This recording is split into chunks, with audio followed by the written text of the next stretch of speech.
Même là, ils disent qu'à cause des nouvelles réglementations, ils considèrent peut-être arrêter à 100% de faire des véhicules à essence. Surtout pour l'Europe. Est-ce que l'Amérique du Nord va être affectée là-dedans?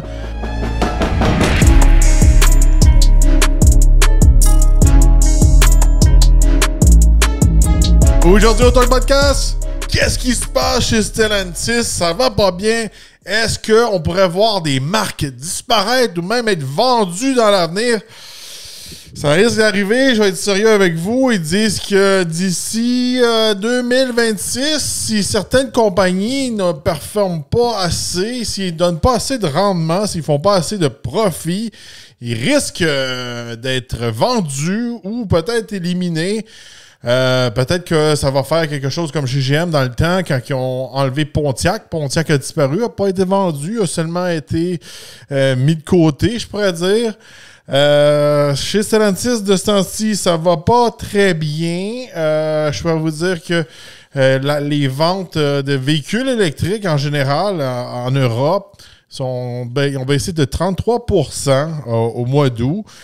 Beaucoup de nouvelles réglementations aussi qui affectent beaucoup le marché automobile présentement. Et aujourd'hui, je vais vous parler de ça en général. Stellantis, c'est sûr, c'est un groupe qui est global. Mais je vais vous parler en conséquence d'ici en Amérique du Nord, aux États-Unis et au Canada. Il y a plusieurs marques que Stellantis vont peut-être plus performer en Europe. J'ai la liste à côté de moi.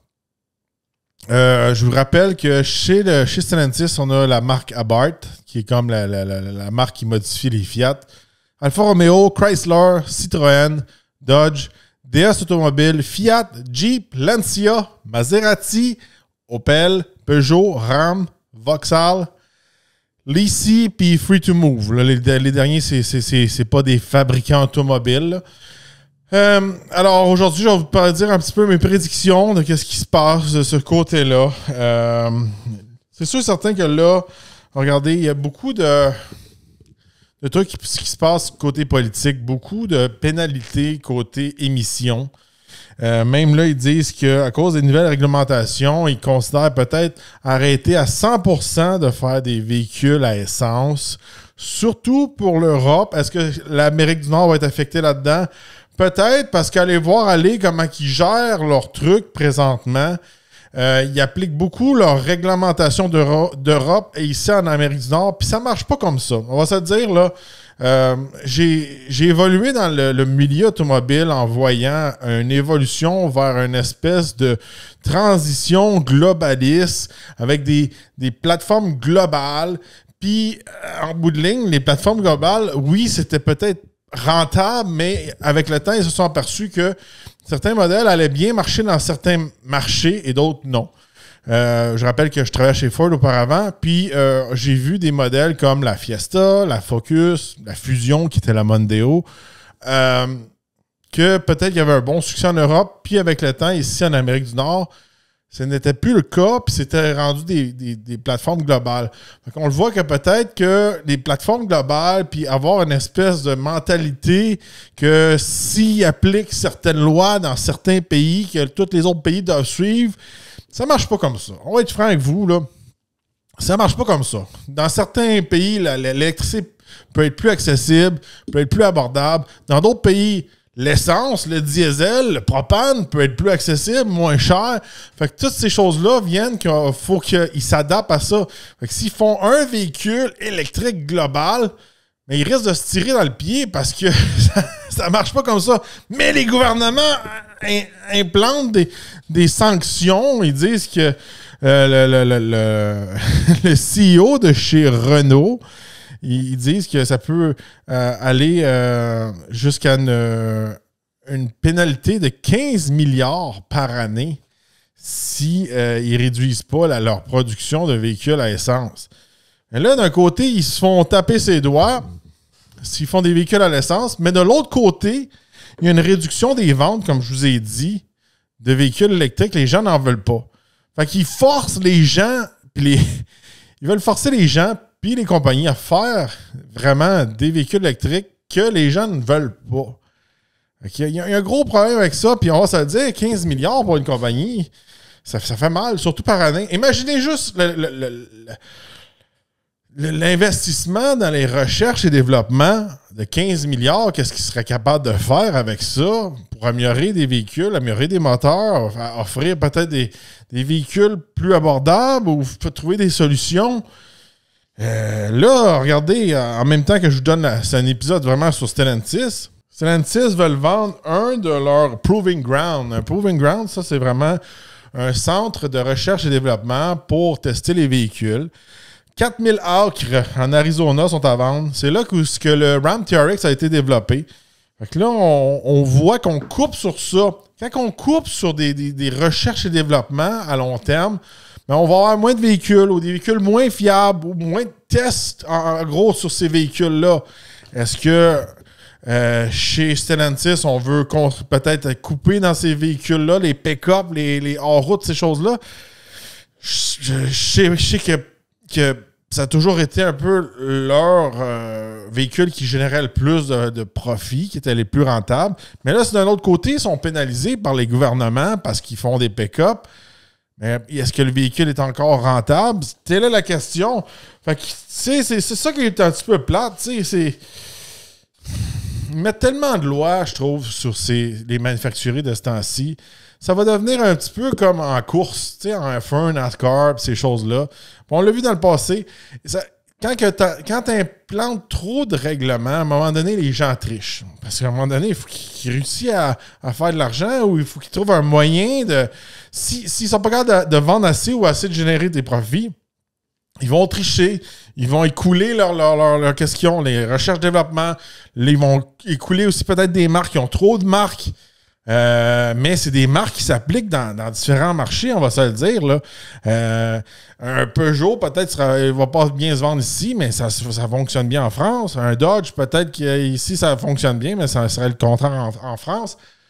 Fait qu'on voit que chez Stellantis, on applique vraiment des stratégies européennes.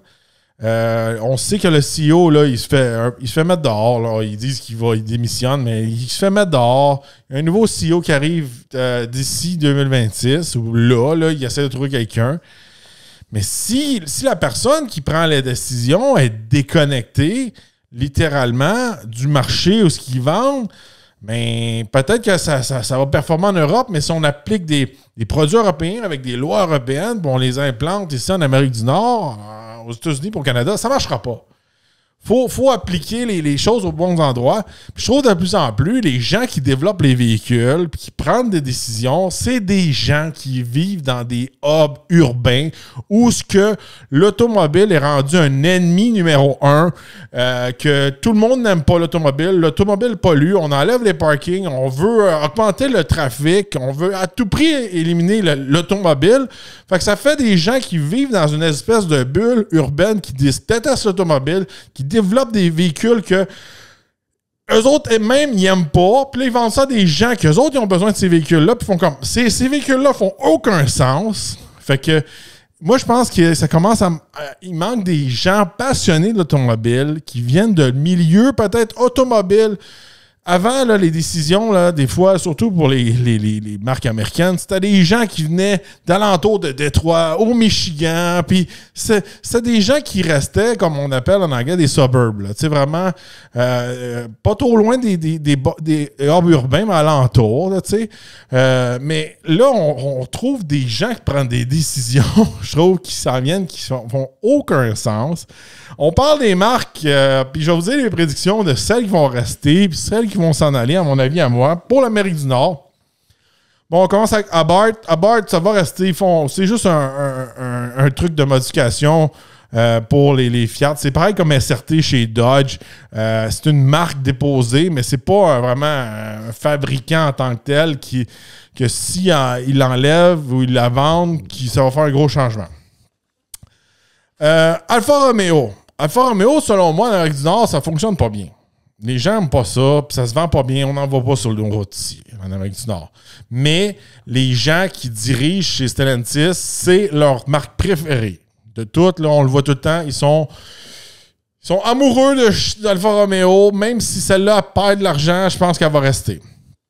Chrysler, il reste seulement un véhicule.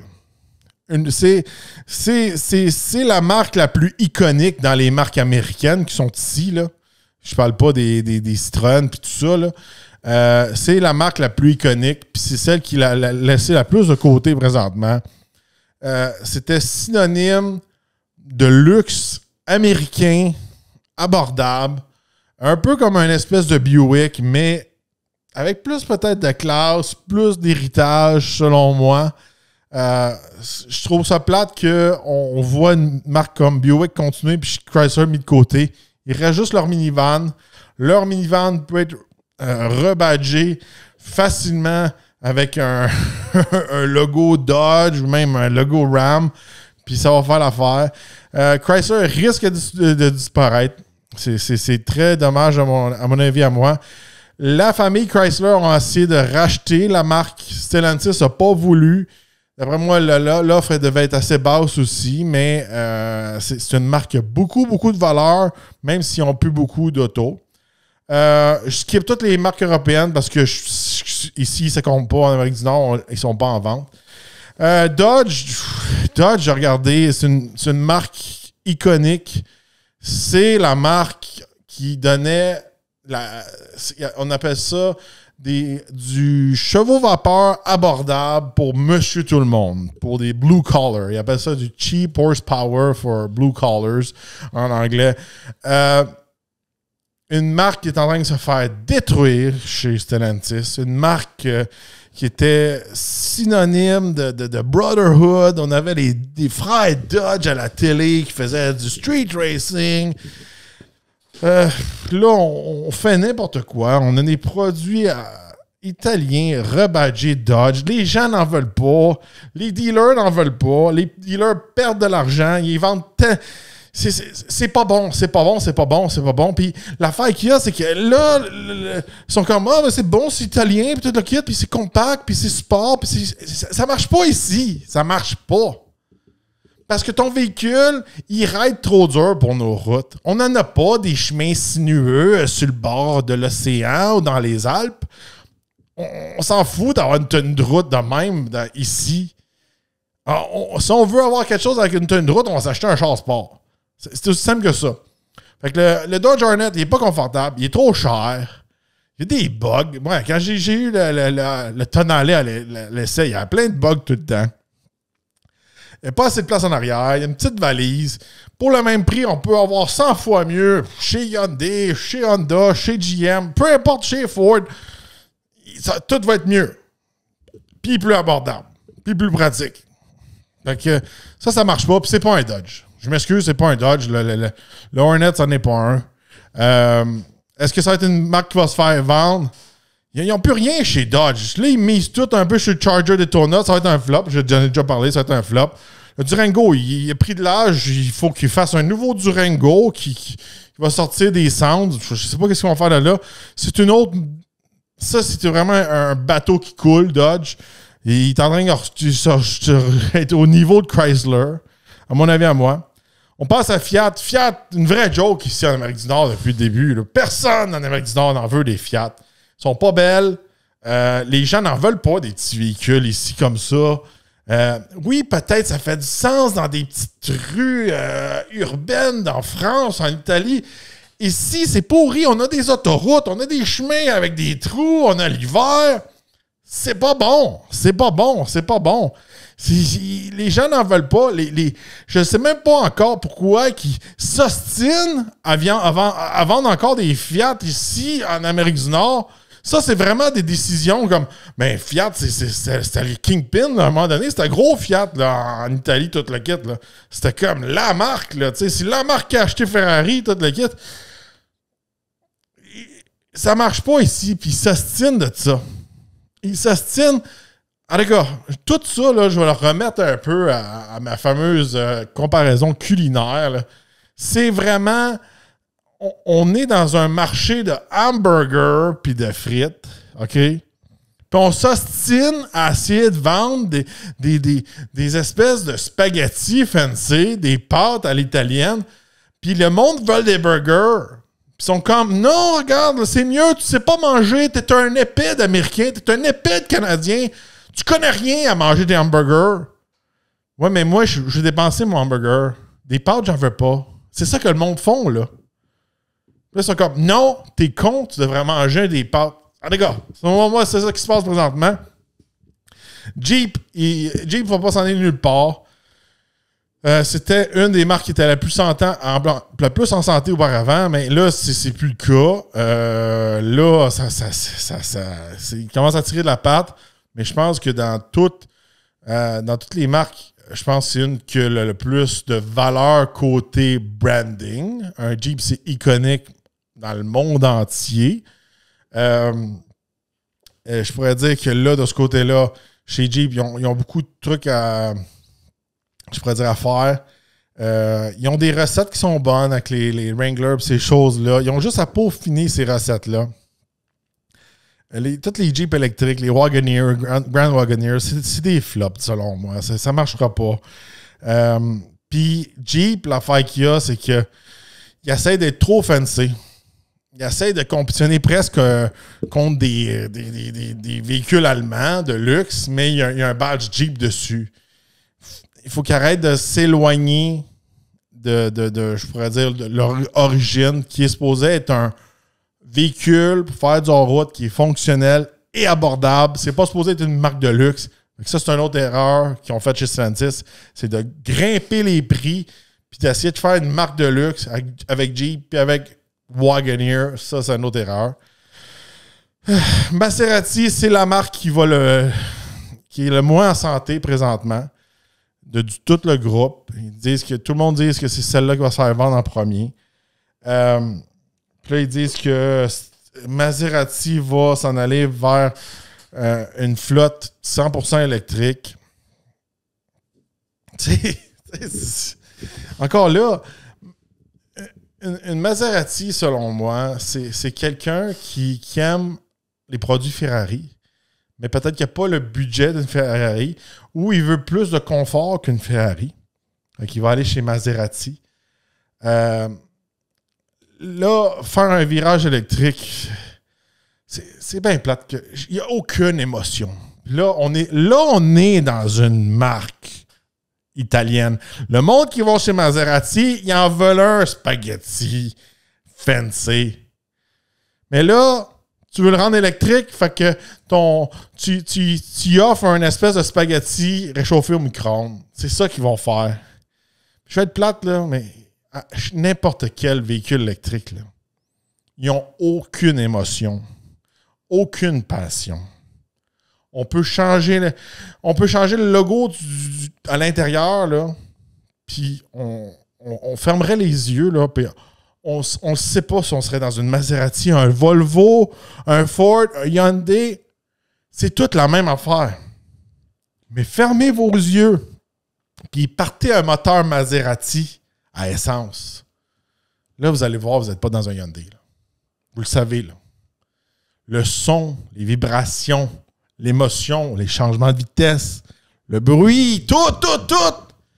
C'est ça qui fait la marque Maserati. On s'en fout du logo en avant. À un moment donné, il y a un ensemble dans le truc. Là, encore là, c'est une marque qui sont en train de détruire. Virer ça 100% électrique. Pourquoi j'irais m'acheter un 2 portes avec un moteur électrique dedans?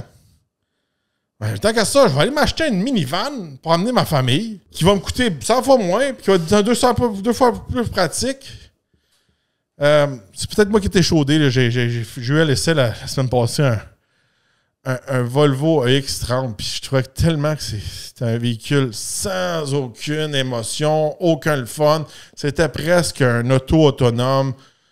Je me sentais presque dans une espèce de robot taxi à Tesla. Même là, le robot taxi avait l'air plus excitant que ce véhicule-là. En tout cas, je venais avec cet essai-là. Là. Ça m'a découragé pour le futur. Parce que je vois que, ultimement, peut-être que il y a un plan caché quelque part de contrôler tous les gens qui vont se déplacer, avoir le contrôle à 100% de tout du véhicule, puis que les gens ne peuvent pas se débrouiller comme qu'ils veulent, puis le réparer comme qu'ils veulent, puis Je pense qu'il y en a que c'est ça leur but. Là. Mais bon, on continue dans les marques. Je vais avec la dernière. Ram. C'est sûr, certains ne peuvent pas vendre Ram. Ram est trop rentable. C'est des camions. Surtout ici en Amérique du Nord. On parle de pick-up autant de 1500 jusqu'à aller jusqu'à 3500. Pick-up industriel, des vannes pour travailler, les gens, les électriciens, peu importe, les gens en menuiserie. Chez Ram, c'est extrêmement rentable. Là, présentement, ils éliminent toutes les V8. Chez Ford, on offre toujours le V8. Chez GM, on offre 2 V8. Erreur monumentale, à mon avis, à moi. Je l'ai vu chez Ford qu'on ne pouvait pas enlever un V8 du jour au lendemain. Ils ont failli le faire, puis ils sont revenus sur leur décision. Les gens qui étaient chez Ram étaient habitués avec leur V8 5.7 litres. Moi, je pense que il y a place à l'amélioration. C'est pas parce que c'est un V8 que ça pollue plus. Ils peuvent l'améliorer. Ils peuvent le peaufiner. Avec des recherches et développements, ils peuvent rendre un moteur plus économique, qui va faire moins d'émissions, tout ça. L'affaire qu'il y a, là, que les gens ne parlent pas, là, c'est 100 fois plus facile être capable d'aller chercher les chiffres d'émissions avec des turbos que quand on n'a pas de turbo. C'est aussi simple que ça. Mais là, ils mettent tellement de... En gros, là, on pourrait faire un V8, même turbo. Puis, il serait capable de peut-être avoir des meilleurs chiffres que le 6 turbo.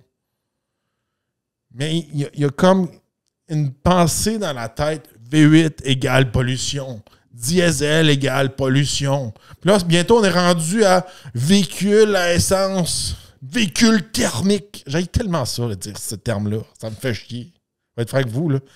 Thermique, ça pollue. D'accord, tu sais, je trouve qu'il y a des gouvernements qui s'acharnent sur leur peuple à les taxer. Ils s'acharnent sur les compagnies à les taxer pour essayer de faire quelque chose qui n'est même pas viable côté environnement. Puis là, leur voisin d'à côté, tel pays, ben lui, il pollue au bout, mais lui, ben c'est pas grave, là, parce que là, on veut pas avoir des tensions, puis on fait des échanges avec eux autres. On est dans la même boule, on est dans la même affaire. Même si toi, t'es super propre chez vous, puis ton voisin pollue pas tout, ça revient, tu sais, ça revient pas, il n'y a pas d'amélioration. C'est comme, on est tous avec des véhicules électriques, là. Nous autres, on a baissé nos émissions, mais où est-ce qu'on va miner, puis comment qu'on va chercher les matériaux, puis où est-ce qu'on les fait shipper, parce que ça coûte moins cher, puis là, on prend les bateaux cargo. Ça, c'est pas important, parce que c'est comme, c'est pas dans notre pays. Tu sais, ils aiment ça, faire des affaires globalistes, tu sais. Comme, on fait un modèle qui est global. Mais la pollution, ça, c'est comme... Ça marche pas pareil. Tu sais? Y en mettent-tu des sanctions sur la Chine, sur l'Inde, sur ci, sur ça, parce qu'ils polluent plus? Ils vont-tu aller checker l'usine qui fabrique les jouets de Noël? Si elle pollue ou elle pollue pas? C'est tellement, en tout cas, une game d'argent, une game de rien. On dirait que on s'en vient de pire en pire. Rien n'est fait pour que les gens aient un bon produit, que les compagnies soient viables, qui ont de l'argent pour améliorer leurs produits, tout ça. C'est encore là, toutes les pénalités qu'ils mettent, c'est comme... Ils pourraient mettre ça peut-être dans leur compagnie pour mettre des chargeurs. Tu sais, les pénalités en émission, là, comme je vous disais tantôt, là, ça, c'est juste en Europe. Il y en a aussi aux États-Unis. Il y en a aussi au Canada. Mais s'ils mettraient ça dans des chargeurs, puis améliorer le circuit pour charger, ça ferait du sens, non? Non, mais là, c'est pas rentable. Là. Ça rentre pas dans la poche de Joe Blow puis toute la quête. Regarde, je veux pas déraper côté politique, mais je trouve ça très plate qu'est-ce qui se passe chez Stellantis présentement. Puis, dans mon meilleur souhait, ça serait que que ces marques-là puissent être reprises par des organismes ou des compagnies qui sont passionnés ou qui préfèrent quelque chose avec ça. Même peut-être fusionner peut-être avec d'autres compagnies. Je sais que ça serait un blasphème. Qu'est-ce que je vais dire là? Mais même là, tu sais, peut-être que GM pourrait reprendre Dodge, Ford reprend Dodge, Chrysler, etc. Je pense que ça serait quasiment moins pire que ce qui se passe présentement, avoir de la sauce tomate italienne partout, là, puis ça marche pas. Je sais qu'il y a même des pétitions aux États-Unis, des concessionnaires qui disent « Hey, là, ça marche pas. » Là, ils misaient sur la Fiat 500e électrique. Ils ont arrêté la production de ça. Ils voulaient pousser ça. Personne n'en veut. Personne n'en achète. Ils sont obligés d'arrêter l'usine. Imaginez-vous arrêter une usine. Je vois ça dans les médias, là. Tous mes confrères, là, ils poussent tous les chars qui se vendent pas. C'est normal, ça fait partie de ça. Là, il y a des miracles qui se passent, là. Oh, la Fiat 500e, voiture de l'année. Là, je vois plein de Hornet partout, là. Oh, Hornet, c'est bon, en fin de compte. C'est un bon produit. Pourquoi personne n'en achète si c'est si bon que ça? Tu sais, on est là pour parler d'automobile. Puis, oui, là-dedans, vous êtes des consommateurs, on parle. Puis là, moi, je vous dis, l'émission ici, c'est pour les passionnés, les gens qui aiment l'automobile, le monde automobile, puis des reviews, ces choses-là. Je suis pas là pour vendre des autos, je suis pas un vendeur d'autos. C'est sûr et certain que tous les goûts sont dans la nature. Pour vous, peut-être qu'un Dodge Hornet, ça fait votre affaire. Mais ça revient à mon exemple culinaire. Si je vous dis, tel restaurant est bon, puis vous allez là, puis c'est comme, c'est pas mangeable. C'est pas genre, mon ami a pas aimé ça, mon autre ami aimait ça, moi j'ai trouvé ça pas pire.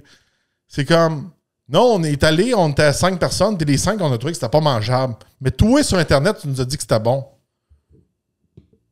C'est ça qui se passe, là. C'est que c'est pas juste une question de goût, puis de ci, puis de ça. C'est comme, il faut s'adapter. Je pense que, justement, encore une fois, Stellantis, nu trop gros, trop européen. Puis, on essaye trop de faire des espèces de plans qui sont pour économiser, qui sont globales. Puis, il faut qu'ils reviennent à chaque marque. Qu'est-ce qui faisait cette marque-là spéciale? Pourquoi qu'elle se démarquait des autres? Pourquoi que les gens de tel marché achetaient ça? On s'en fout de ce qui se passe dans ta petite ville en Italie ou en France ou en Angleterre. Pourquoi que le monde au Michigan n'achète pas? Pourquoi le monde en Ontario, au Québec, ici, il n'en achète plus de ton Dodge, puis avant, il en achetait? Qu'est-ce qui se passe? C'est là qu'il s'applique à savoir qu'est-ce qui se passe. Puis on s'en vient tellement avec des voitures fades. Puis c'est tellement des belles marques. C'est tellement des belles marques. Aujourd'hui, là, j'étais un petit peu choqué parce que c'est des belles marques. Alfa Romeo, fantastique. Chrysler, tellement d'histoires. Dodge, Jeep, Maserati. Il y a tellement de potentiel. On s'en va tellement vers des autos qui sont fades. Il y a tellement de potentiel à faire des véhicules le fun que les gens vont embarquer dedans. Les gens vont dire « Wow, ça, c'est un char cool. » Regarde, la semaine passée, là, j'étais dans le Volvo EX30, je vais vous dire, c'était pas un Volvo. Il y a rien de scandinave qui était là. Je me sentais plus dans un Volvo, je me sentais dans un plat réchauffé au micro-ondes. J'étais pas dans une spécialité culinaire. C'est un petit peu ça. Moi, j'aime ça. Regardez. C'est moi qui est old school. Que dans le temps, ça marchait de même. On joue à Street Fighter. T'avais un gars qui venait des États-Unis, un du Japon, un de USSR. Puis chacun était un peu un cartoon de où ce qui venait. Des marques, c'est ça. Un restaurant d'une certaine spécialité culinaire, c'est ça.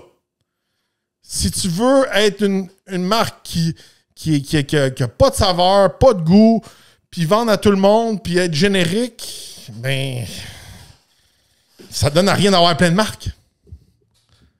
C'est ça qui arrive.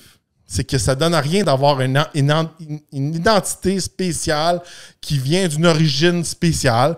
Tu combines tout ça ensemble, tu élimines toutes tes marques, puis ça t'appelle Stellantis. Tu fais du petit véhicule jusqu'au gros. Ils ont tous le même écran.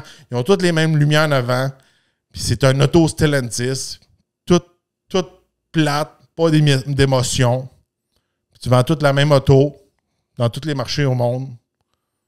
Est-ce que ça va marcher? Est-ce que les gens vont aimer ça? Si on ne met pas d'émotion là-dedans, si on fait pas, on va pas chercher l'héritage, si on ne donne pas du fun puis une personnalité au véhicule, ça ne donne rien d'avoir toutes ces marques-là. Alors, dites-moi votre avis dans les commentaires. Quelle marque pensez-vous que Stellantis va vendre? Quel est l'avenir de Stellantis? Avez-vous espoir à un nouveau CEO ou pour vous, Stellantis, c'est juste un géant bateau qui est en train de couler et qu'il n'y a plus rien à faire?